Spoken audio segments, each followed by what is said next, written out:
Je m'appelle Karine Huette et je suis écrivain voyageur. Donc je voyage et ensuite je raconte ces voyages dans des bouquins.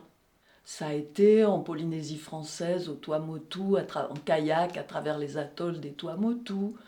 Ça a été toujours en kayak le long de la côte de Patagonie chilienne. Donc là, en 2021, printemps 2021, le 2 mai 2021, je suis partie à pied, quasiment de chez moi. J'habite Marseille, je suis partie d'Arles.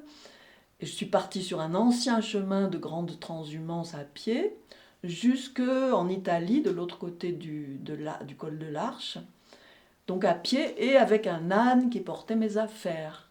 Et donc en fait, le sujet d'intérêt principal de ce voyage, je ne le savais pas, mais c'est devenu l'âne. Alors ce voyage, cette routo, ça s'appelle la routo dans le langage des bergers occitans, ça a pris 1 mois et demi. 500 km, plus de 500 km, 1 mois et demi, cool. Enfin cool en principe, parce que l'âne c'est pas cool. Hein.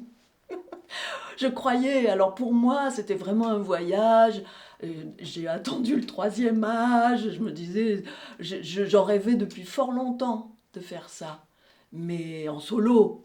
Euh, mais je me disais, ça va être pépère. Ah, j'ai un porteur, c'est un animal adorable, trop mignon. Et pas du tout. En las arenas bailan los remolinos. El sol juega en el brillo del pedregal. Le chant est là. Il se place dans mon souffle et dans l'air du matin, libre. Y prendido a la magia de los caminos. El arriero va, el arriero va. Je suis arrivée, je crois, le 2 octobre, voilà. Et tout de suite, en fait, Muriel de Rayon de Soleil avait, à ma demande, groupé toutes mes médiations sur le mois d'octobre.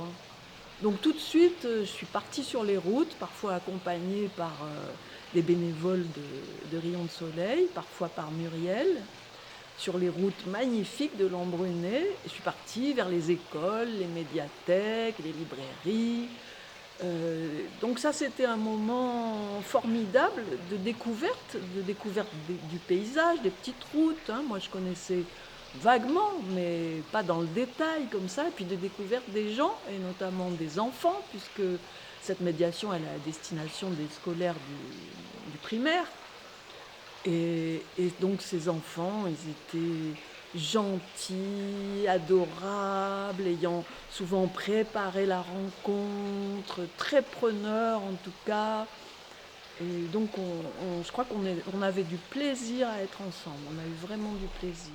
Les chiens nous ont menés jusqu'au hameau des planteurs de ruches, d'asperges géantes et tendres, de choux qu'on laisse fleurir, de lys orange à picorer dans la salade. De la fenêtre suspendue à la pente, on ne voyait aucune habitation, seulement des monts, le nez tourné vers la lune.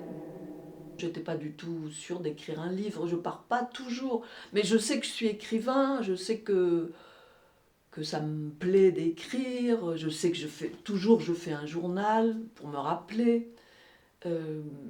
Donc non, c'est pas systématique dans le voyage pour moi, c'est pas obligé. Hein.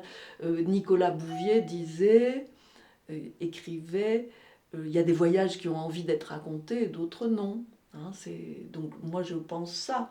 Alors celui-ci, le temps a passé depuis, c'était printemps 2021 et je me suis dit pendant de longs mois qu'il n'avait pas envie d'être raconté. Et cette résidence ici a été vraiment, je me suis dit, si par hasard il avait envie d'être raconté, briguer une résidence à l'abbaye de Boscodon qui était une abbaye construite par des moines éleveurs de moutons et transhumants, ça sera le déclic. Comme l'âne devient une obsession quand on fait ce type de voyage, déjà, j'ai commencé par chercher, j'avais déjà commencé ce travail, mais je l'ai terminé en cherchant dans le dictionnaire, tous les mots où il y a le son Anne. Et j'ai commencé l'écriture proprement dite le 31 octobre. Donc j'ai mon journal de voyage qui est ici, et je le relis, du moins l'épisode. J'ai d'abord fait une relecture globale, puis je relis l'épisode. Alors j'écris en ordre chronologique, à peu près, avec parfois l'incidence de quelques souvenirs ou pensées. Au bivouac, il reviendra le souffle de ses douces lèvres, triant l'herbe et les fleurs. Mon compagnon, peut-être, scandera le chant à sa manière, en se claquant l'arrêt des fesses avec sa queue. Y prendido a la magia de los caminos, el arriero va